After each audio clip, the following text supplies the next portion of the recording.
70 की उम्र क्रॉस करते ही हमारे शरीर में, चाहे वो शारीरिक समस्या हो, चाहे वो मानसिक समस्या हो या मन से रिलेटेड प्रॉब्लम्स हों, काफ़ी सारी समस्याओं का सामना करना पड़ता है। एक पूरा लाइफ, ये पूरे 70 साल जो हमने अपने जीवन के गुज़ारे हैं या बिताए हैं, उसमें कुछ अच्छे पल थे, कुछ बुरे पल थे। तो हम ज़्यादातर अपने अच्छे पलों को याद रखना चाहते हैं, बट उसमें क्या होता है, जब वो एज क्रॉस हो गई है तो हमारे दिमाग में इतनी सारी स्टफ़, ये इतना सारे विचार चलते हैं कि उनको कंट्रोल करना मुश्किल हो जाता है। उससे क्या होता है, स्ट्रेस लेवल बढ़ जाता है, टेंशन होने लगती है और अकेलापन महसूस होता है, क्योंकि 70 की उम्र के बाद सब लोग अपनी-अपनी लाइफ़ में बिज़ी हो जाते हैं। ज़्यादातर अकेला-सा महसूस या अकेलापन महसूस होने लगता है। साथ ही साथ फ़िज़िकल एक्टिविटीज़ कम हो जाती है, बहुत ज़्यादा चलना, घूमना, फिरना, ऐसी चीज़ें नहीं हो पाती हैं। तो उससे क्या होता है, हमारे शरीर से संबंधित परेशानियाँ भी आने लगती हैं, उनसे संबंधित रोग होने लगते हैं, जैसे घुटनों में दर्द होना, आर्थराइटिस की प्रॉब्लम हो गई, आपकी कमर में दर्द होना, हिप्स में दर्द होना और आपके पूरे कंधों में, कमर में, हाथों में अकड़न फ़ील होना, क्योंकि उम्र के साथ-साथ हड्डियाँ वीक होने लगती हैं, शरीर में स्टिफ़नेस आने लगती है, टाइटनेस आने लगती है, जिसकी वजह से हमारी जो बॉडी मूवमेंट्स हैं वो कम होने लगते हैं। जैसे शुरू में हमारा घुटना पूरा मुड़ता है जब हम जवान होते हैं, पर जैसे-जैसे उम्र बढ़ती है उसके साथ क्या होता है, हमारे बॉडी की जो मूवमेंट्स हैं, हमारे जो जॉइंट्स हैं, उनकी क्या होती है, फ्लेक्सिबिलिटी ख़त्म होने लगती है, वो कमज़ोर होने लगते हैं। तो आज का जो ये पूरा सेशन है वो आपको शारीरिक रूप से भी स्वस्थ बनाएगा और मानसिक रूप से भी स्वस्थ बनाएगा।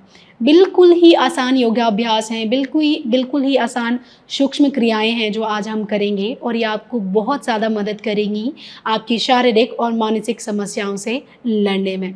साथ ही साथ अपने दिमाग को शांत करने में भी बहुत हेल्प करेंगी। मेरा नाम भोली परिहार है, चलिए शुरू करते हैं।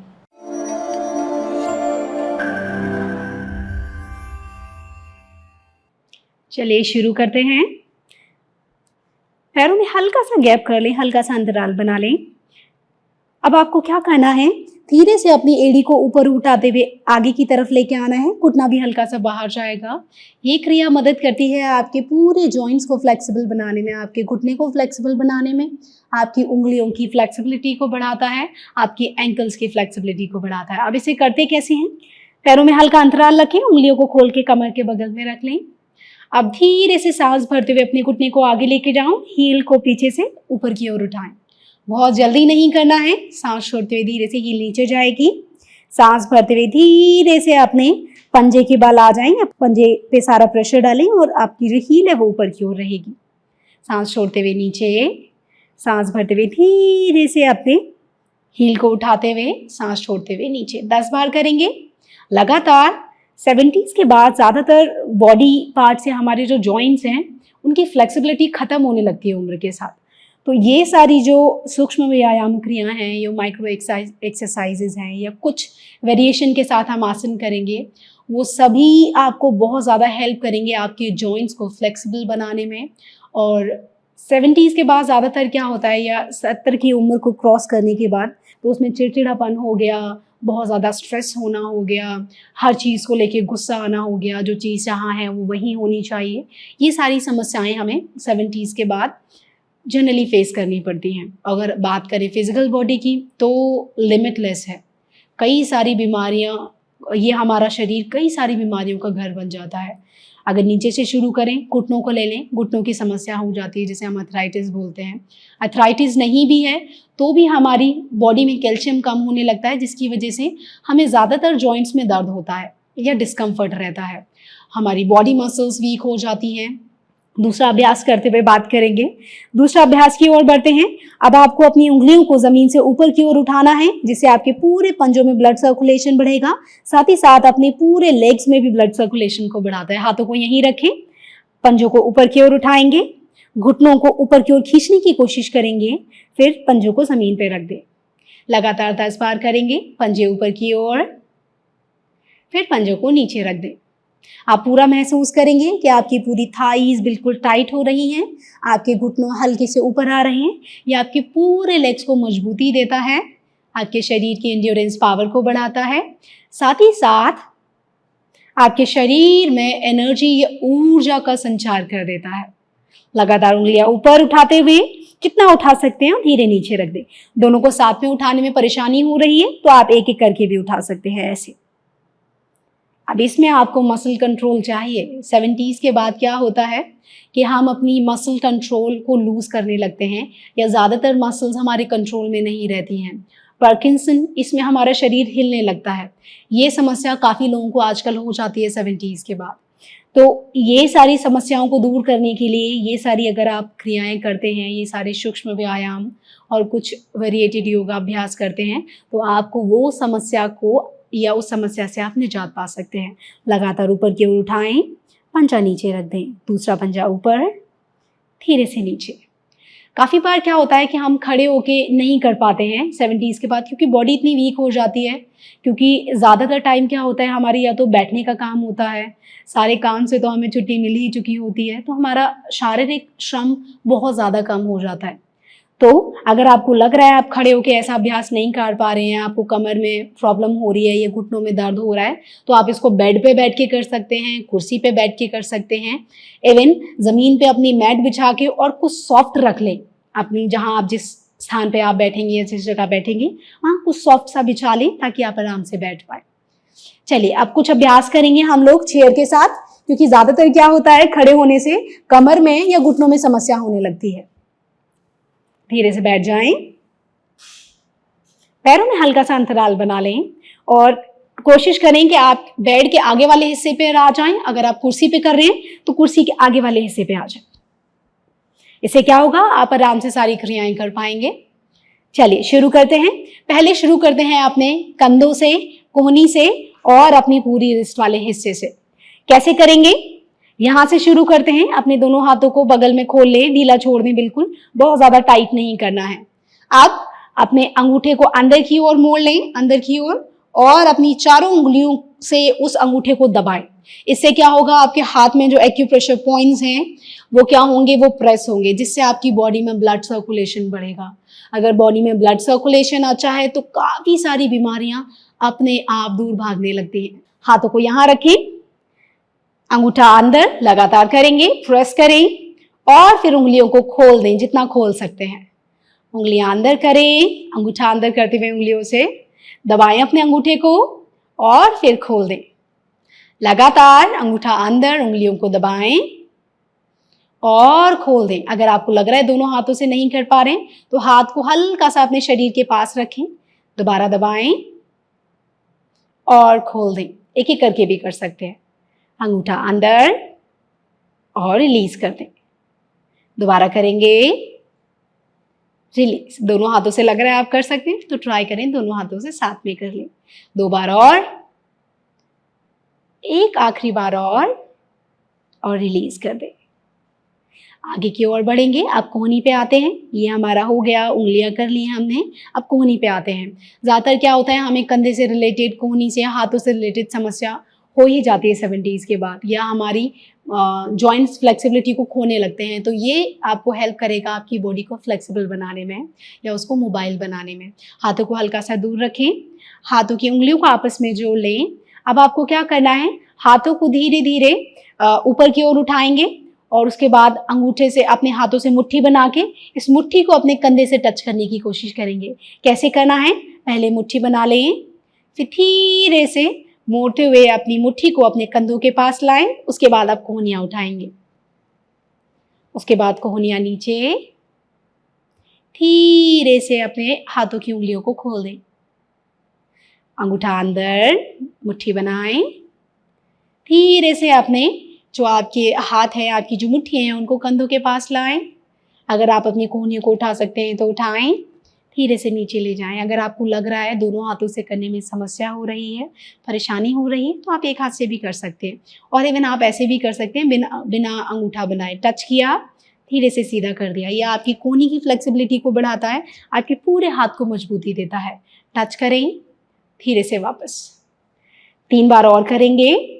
ऐसे कर सकते हैं तो कोशिश करें ऐसे ही करें, धीरे से नीचे। लास्ट 2 बार और, अपनी मुट्ठियों को अपने कंधों के बराबर लाएं और नीचे। एक आखिरी बार, सांस भरते हुए ऊपर और धीरे से नीचे।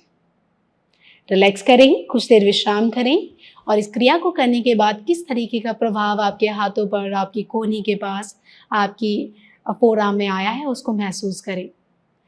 किसी भी आसन में या किसी भी क्रिया को उतना ही करें जितना आपका शरीर आपको अलाउ कर रहा है या बोल रहा है।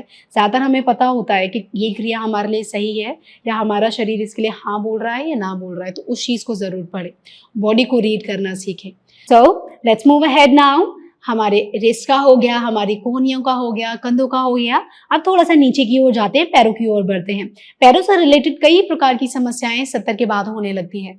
आपको अब क्या करना है, आपके जो पंजे हैं उनको ऊपर की ओर खींचेंगे और आपका जो दूसरा पैर है, आपका जो पूरी सोल है, उसको तलवा है, उसको पूरा जमीन से सटा के रखेंगे। पंजे नीचे। इस बार आप अपनी एड़ियों को ऊपर उठाएंगे। जब आप एड़ियों को ऊपर उठाएंगे तो ये बहुत ही अच्छा आपके एंकल्स को खोलने में और आपकी पिंडलियों को मजबूत करने में हेल्प करता है। अगर आपकी पिंडलियां मजबूत हैं तो ये आपके घुटनों को भी बहुत अच्छा सपोर्ट करती है, जिससे जिन लोगों को घुटनों से रिलेटेड समस्या है या पैरों में बहुत जल्दी दर्द होने लगता है, उन लोगों के लिए यह अभ्यास बहुत ही लाभकारी है। लगातार पहले अपने पंजों को उठाएं, पंजे नीचे, एड़ियां ऊपर जाएंगी। धीरे से एड़ियां नीचे, पंजे ऊपर की ओर। ध्यान रहे आपका जो तलवा है वो जमीन से सटा रहे। जब आप उंगलियों को ऊपर उठाएंगे, उंगलियां नीचे, धीरे से अपनी एड़ी को उठाएं नीचे। अगर आपको लग रहा है दोनों पैरों से करने में प्रॉब्लम हो रही है तो आप एक लेग से भी कर सकते हैं। पहले लेफ्ट से कर लें, उसके बाद राइट से कर लें। पंजा ऊपर, उसके बाद एड़ी। 2 बार और करेंगे। पंजे ऊपर, उसके बाद एड़ी ऊपर। एक आखिरी बार धीरे से पंजे को ऊपर की ओर उठाएं, पंजा नीचे रखते हुए एड़ी उठा लें, धीरे से नीचे जाएं। कुछ देर रेस्ट करें और इसको करने से आपकी पूरी पिंडलियों में, आपकी पूरी काफ में, एंकल और पंजों में किस तरीके का प्रभाव आया है उसको महसूस करने की कोशिश करें। और किसी ऐसी जगह बैठे जहां आपके हिप्स के नीचे कुछ सॉफ्ट सी चीज हो जिससे आपको कमर में दर्द ना हो, क्योंकि 70 के बाद ज्यादातर क्या होता है, किसी भी एक पोजीशन में हम ज्यादा देर तक नहीं बैठ सकते या ज्यादा देर तक खड़े होने से हमें प्रॉब्लम होने लगती है। तो कुछ देर खड़े होके कर लें, कुछ देर बेड पे बैठ के कर लें, कुछ देर मैट पे बैठ के कर लें। तो अपनी पोजीशंस को चेंज करते रहें, कोई समस्या नहीं है। आगे बढ़ते हैं। अब हम जो करने वाले हैं वो आपके घुटनों के लिए बहुत ही अच्छा है। अगर किसी को घुटने से रिलेटेड समस्या है और घुटनों में दर्द रहता है या उठते बैठते हुए घुटने से या कमर से आवाज आती है, उन लोगों के लिए दोनों अभ्यास अत्यंत लाभकारी है। ये उनको बहुत ज्यादा फायदा देते हैं। कैसे करेंगे? अब क्या करना है, आपको अपने दोनों हाथों की उंगलियों को इंटरलॉक करना है अपनी थाई के नीचे से। उसके बाद सहारा दे दें, सपोर्ट कर दें। आप धीरे से अपने घुटने को ऊपर की ओर लेके आए और नीचे छोड़ दें। इसमें आपको ना तो पंजे को अंदर की ओर खींचना है, ना ही बाहर की ओर।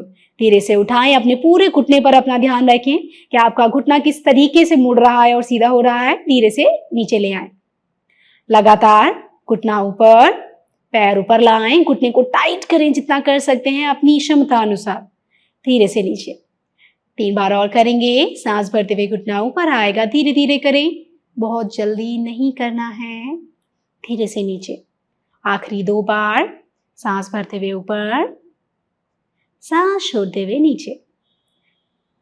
एक आखिरी बार सांस भरते हुए ऊपर, सांस छोड़ते हुए नीचे। धीरे से अपने पैर को रख लें। हो सकता है आपकी थाई में थोड़ा सा प्रेशर आए, क्योंकि हम बार बार अपने घुटने को सीधा कर रहे हैं, लेग को सीधा कर रहे हैं, उसकी वजह से ये वाली मसल्स टाइट होने लगते हैं, उसकी वजह से ऐसा होता है। चलिए दूसरे पैर से करते हैं। अपनी दोनों हाथों की उंगलियों को इंटरलॉक करके अपनी थाई के नीचे रख लें। सांस भरते हुए धीरे धीरे पैर को ऊपर की ओर उठाएं, टाइट करें अपने घुटने को, धीरे से नीचे कर दें। दोबारा उठाएंगे, पैर को ऊपर उठा के लाएं। आपकी जो घुटने की कटोरी है उसको जितना टाइट कर सकते हैं करें। अपनी पूरी थाई को टाइट कर दें, धीरे से नीचे। आखिरी 3 बार और धीरे से ऊपर उठाएं, धीरे धीरे ही करें। कोई भी अभ्यास जल्दबाजी में नहीं करना है। ऊपर, धीरे से नीचे। एक आखिरी बार करेंगे। सांस भरते हुए ऊपर, धीरे से अपना पैर नीचे रख लें। आगे की ओर बढ़ते हैं। हमने हमारी थाइस कर ली, हमारे घुटने भी हो गए, हमारे पंजे भी हो गए, हाथ भी हो गए। अब आते हैं बीच वाली बॉडी पे, हिप्स और कमर पे। 70 की एज क्रॉस करने के बाद, चाहे वो महिला हो चाहे वो पुरुष हो, शरीर से रिलेटेड या जॉइंट से रिलेटेड कई तरीके की समस्याएं हमारे शरीर में आने लगती हैं। तो अब हमारे जो हिप्स हैं ये बहुत ज़्यादा बैठे रहने से हमारी कमर में या हिप्स में अकड़न आने लगती है, बॉडी बहुत स्टिफ हो जाती है। उसमें याद आसन बहुत ज़्यादा मदद करता है। अब इस आसन को करते कैसे हैं? इसमें क्या करना है, अपने लेफ्ट पैर के घुटने को मोड़ के उसकी जो एंकल है उसको राइट घुटने के ऊपर रख दें। अब इसमें ऐसे नहीं रखना है कि आपका जो एंकल वाला पार्ट है उस पर बहुत ज़्यादा प्रेशर आ रहा है और आपने ऐसे रख लिया और आप शुरू हो गए, नहीं। इसको पूरा सहारा देते हुए अपने घुटने के पास यहाँ रखना है ताकि आपकी जो एंकल है, आपका जो ये वाला हिस्सा है, जॉइंट है, वो बिल्कुल आराम में रहे। उसके बाद अपने सीधे हाथ से सहारा दे दें, उल्टे हाथ को नीचे की ओर लाएं। अब सांस छोड़ते हुए आप अपनी जो आपका घुटना है उसको अपनी छाती और पेट के पास लाएंगे आराम से, बहुत ज्यादा नहीं प्रेस करना है, जितना कर सकते हैं उतना ही करना है। सांस छोड़ते हुए धीरे से नीचे,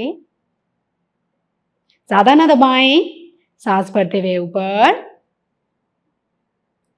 सांस छोड़ते हुए धीरे से नीचे, सांस भरते हुए ऊपर उठाएं, सांस छोड़ते हुए धीरे से घुटने को नीचे की तरफ प्रेस करें।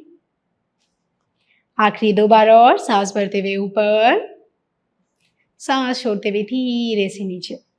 एक आखिरी बार, सांस भरते हुए ऊपर, सांस छोड़ते हुए नीचे। दूसरे पैर से, लेकिन उससे पहले एक हल्की सी स्ट्रेचिंग देंगे हमारी कमर वाले हिस्से को और हमारे हिप वाले हिस्से को। अपने दोनों हाथों को, एक लेफ्ट हाथ अपना लेफ्ट घुटने पे रख लें और राइट वाला अपने राइट पंजे के पास। सांस छोड़ते हुए धीरे धीरे आगे झुकें जितना झुक सकते हैं। अब अपने हिप में और कमर में हल्का सा खिंचाव महसूस करें, बहुत ज़्यादा नहीं जाना है, जितना आप जा सकते हैं, जितना आपको लग रहा है कि आपका बॉडी आपको बोल रहा है कि चले जाइए, उतना ही जाइए, बहुत ज़्यादा नहीं जाना है। अगर आपको लग रहा है आप यहाँ पे कंफर्टेबल है, यहाँ रुक जाइए। अगर आपको लग रहा है थोड़ा सा और नीचे जाया जा सकता है तो थोड़ा सा नीचे और चले जाइए। धीरे से वापस आए, दूसरे पैर से करेंगे, पंजा नीचे रख दें, राइट पैर को उठा के अपने लेफ्ट घुटने के ऊपर रखें। दोबारा से इसका ध्यान रखें कि एंकल पूरी सपोर्टेड होनी चाहिए। अब क्या करें, सहारा देते हुए सांस छोड़ते हुए अपने शरीर के पास लाएं अपने पैर को, यहाँ पर पूरा खिंचाव महसूस करें। सांस भरते हुए बाहर की ओर, नीचे की ओर प्रेस कर दें। 4 बार और करेंगे, सांस भरते हुए ऊपर, सांस छोड़ते हुए नीचे, ऊपर और नीचे, लगातार।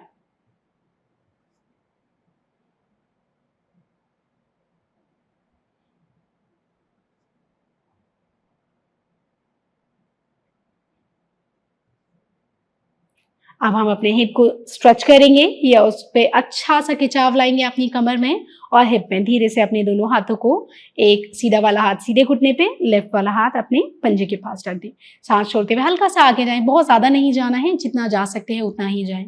70 के बाद ज्यादातर हमारे बॉडी से हमारा मसल कंट्रोल या हम अपना कंट्रोल खोने लगते हैं, तो अपनी बॉडी को बैलेंस रखना बहुत ज़्यादा डिफिकल्ट हो जाता है या मसल्स को एंगेज करना बहुत ज़्यादा डिफिकल्ट हो जाता है। जॉइंट से रिलेटेड बहुत सारी प्रॉब्लम्स होने लगती है। ज़्यादातर जॉइंट्स ऐसे हो जाते हैं कि उनमें प्रॉब्लम ही रहती है। चलते हुए काफ़ी बार होता है कि यहाँ वज़न बढ़ने की वजह से या हड्डियाँ कमज़ोर होने की वजह से एंकल में दर्द हो रहा है, आपके घुटने में दर्द हो रहा है, हिप में, कमर में, पीठ में, कंधों में, ऑलमोस्ट पूरे शरीर में कहीं ना कहीं प्रॉब्लम रहती ही है। अगर आप ये छोटे छोटे अभ्यास भी करेंगे तो आप इन सभी समस्याओं से लड़ सकते हैं या उनको लड़ने की शक्ति आपके शरीर में आ जाएगी। चलिए आगे की ओर बढ़ते हैं। अब जो नेक्स्ट अभ्यास है बड़ा ही आसान है। 70 की उम्र के बाद, चाहे वो पुरुष हो चाहे महिला हो, पेट से रिलेटेड बहुत सारी समस्याएं हो जाती हैं।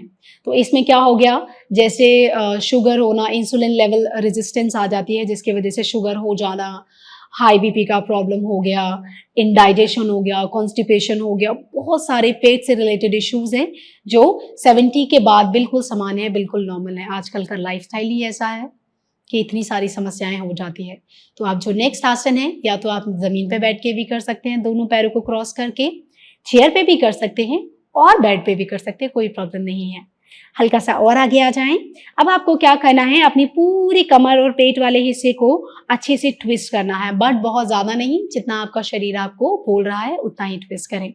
अब अपने सीधे हाथ को अपनी कमर के पीछे ले जाएं, जितना ले जा सकते हैं।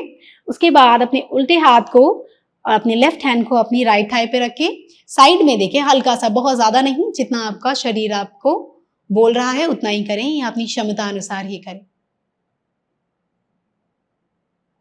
धीरे से सेंटर में आए, दूसरी ओर से भी करेंगे। धीरे से अपने हाथ को पीछे से रैप कर लें। आपका सीधा हाथ आपके लेफ्ट पैर के ऊपर, थाई के ऊपर ट्विस्ट करें। सेंटर में आए, 3 बार और ट्विस्ट राइट साइड, सेंटर में आ जाएं। 2 बार और करेंगे, twist your body to the left side. पूरे शरीर को बीच में ले आए। आखिरी बार करेंगे, पूरे पेट वाले हिस्से को पूरा ट्विस्ट करने की कोशिश करें। अपनी कमर को ट्विस्ट करने की कोशिश करें जितना आप कर सकते हैं। और जो ये आज का पूरा सीक्वेंस है, या पूरे जो भी अभ्यास हमने आज किए हैं, ज़्यादातर लोग इनको कर सकते हैं। 70 की उम्र के बाद हमें पार्किंसन की प्रॉब्लम हो जाती है। एक बीमारी है। इसमें क्या होता है, हमारे शरीर के या हमारा शरीर हिलने लगता है, या हम अपना कंट्रोल खो देते हैं अपनी मसल से। हम कुछ भी काम करें, हमारे हाथ या हमारे पैर या हमारा शरीर थोड़ा थोड़ा सा हिलता रहता है, या वाइब्रेशंस होती हैं। उसको कैसे कंट्रोल कर सकते हैं? अगर आप रेगुलर ये सारे अभ्यास करेंगे तो आप उसको भी कंट्रोल कर सकते हैं या रेगुलेट कर सकते हैं। चलिए आगे बढ़ते हैं। अभी दूसरा अभ्यास करेंगे। फिजिकल वर्कआउट कर लिया हमने, कुछ अभ्यास हमने अपने शरीर से संबंधित थे वो कर लिए। अब आते हैं अपने मेंटल, और कुछ अपनी जो गर्दन से ऊपर वाला पार्ट है उनको थोड़ा सा, उनसे रिलेटेड चीज़ों को कर लेते हैं। चलिए अब क्या करना है आपको? अब आप क्या करेंगे, सबसे पहले आप अपनी आईज या आंखों से शुरू करेंगे। 70 के बाद आंखें कमजोर होना, आंखों से पानी आना, ये सब बहुत सामान्य समस्याएं हैं। तो अगर आप इस अभ्यास को करेंगे तो आपकी वो समस्या कम हो जाएगी या दूर हो जाएगी। एक चीज का ध्यान रखें, सोने से पहले अपनी आंखों को ठंडे पानी से धोकर सोएं। इससे क्या होगा, आपकी आंखों में पूरे दिन में जो भी गंदगी जमा हुई है वो साफ हो जाएगी। तो वो आपकी आंखों को स्वस्थ रखने में या हेल्दी रखने में मदद करेगा, हेल्प करेगा। चलिए अभ्यास शुरू करते हैं। अपने दोनों हाथों की उंगलियों को खोल के अपने थाइस के ऊपर रख लें, कमर सीधी कर लें, कंधे ढीले छोड़ दें। पहला अभ्यास करेंगे, इसमें आंखों को ऊपर की ओर देखेंगे, आसमान की ओर, फिर नीचे की ओर देखेंगे। 5 बार करेंगे, गर्दन नहीं घुमानी है, ठीक है? ऊपर और नीचे।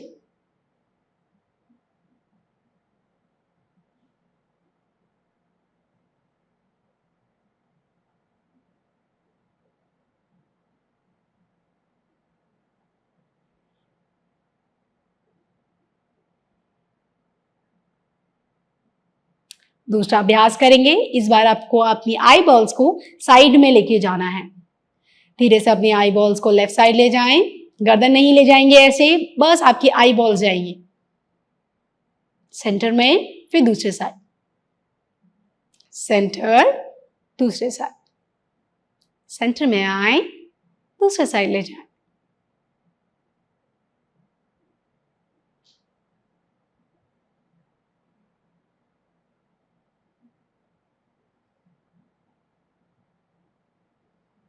धीरे से आंखें बंद कर लें, अपनी दोनों हथेलियों से घर्षण करें और आंखों को हल्की सी हीट दें। वैसे तो डॉक्टर बोलते हैं कि हीट या जो गर्म चीज़ें हैं वो आंखों के लिए अच्छी नहीं होती, बट ये हमारी नेचुरल बॉडी की गर्मी है, ये बॉडी की हीट है जो हमारी आंखों के लिए बहुत ही लाभकारी होती है।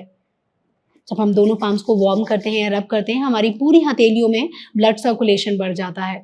तो जब हमारी पाम्स वार्म हो गई तो ये आ जाता है एक्यूप्रेशर में। तो जब हमारी पाम्स वार्म हो गई, पॉजिटिव एनर्जी हमारी पाम्स में आ गई खून को गर्म होने की वजह से, जब वो वाली हीट हम अपनी आंखों को देते हैं, इससे हमारा दिमाग भी शांत होता है, आंखों के लिए बहुत अच्छा है। चलिए दूसरा आखिरी अभ्यास करेंगे जो हमारे दिमाग से रिलेटेड है। ज़्यादातर 70 की उम्र के बाद बहुत सारी समस्याएं आने लगती हैं, जैसे चिड़चिड़ापन हो गया, गुस्सा आना हो गया, जो चीज़ है वो वहीं होनी चाहिए, वहाँ से हिलनी नहीं चाहिए। साथ ही साथ फैमिली इश्यूज़ हो गए या सोशल इश्यूज़ हो गए, फिजिकल तो हैं ही हैं, कई सारी समस्याएं हैं, हमारा दिमाग उसी में बिजी रहता है या हम उसकी वजह से अपने आप को परेशान करते रहते हैं। तो जो ये अभ्यास करने वाले हैं, एक ही प्राणायाम करेंगे जो आपकी इस प्रॉब्लम को सॉल्व करने में मदद करेगा। उसका नाम है भ्रामरी प्राणायाम। भ्रामरी प्राणायाम आपकी बॉडी से स्ट्रेस लेवल को कम करेगा, टेंशन कम करेगा, एंजाइटी हो गया उसको कम करेगा, दिमाग को शांत करने में बहुत ज़्यादा मदद करता है। अब इसको करते कैसे हैं, अपने दोनों अंगूठे से अपने दोनों कानों को बंद कर लें। बाहर की आवाज़ नहीं आनी चाहिए जब आप अपने कानों को बंद करेंगे। टाइट से बंद कर लें ताकि बाहर की दुनिया से आप अपने आप को काट पाएँ या उससे मुक्त हो पाएँ। कानों को बंद कर लें। उसके बाद बाकी उंगलियों को, पहली उंगली यहाँ आएगी, दूसरी नोज के साइड में, तीसरी और फिर चौथी। कोहनियाँ ऊपर रहेंगी। सांस भरते हुए दोनों नाक से सांस अंदर लेंगे, सांस छोड़ते हुए हमिंग साउंड निकालेंगे, भंवरे की तरह साउंड निकालेंगे और पूरी वाइब्रेशंस फील करनी है आपको आपके गले में, फेस में और छाती वाले हिस्से में। यह आपके दिमाग को बहुत ही जल्दी शांत करता है। सांस लें।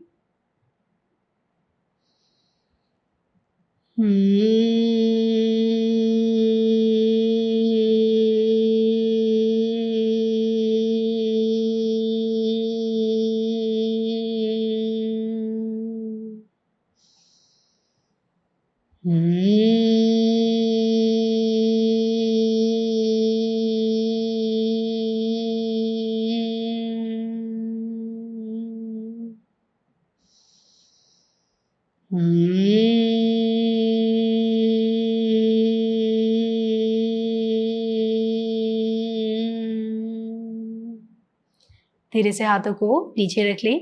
काफ़ी बार क्या होता है कि भ्रामरी ऐसे करने से या मुद्रा के साथ करने से हाथों में दर्द होने लगता है।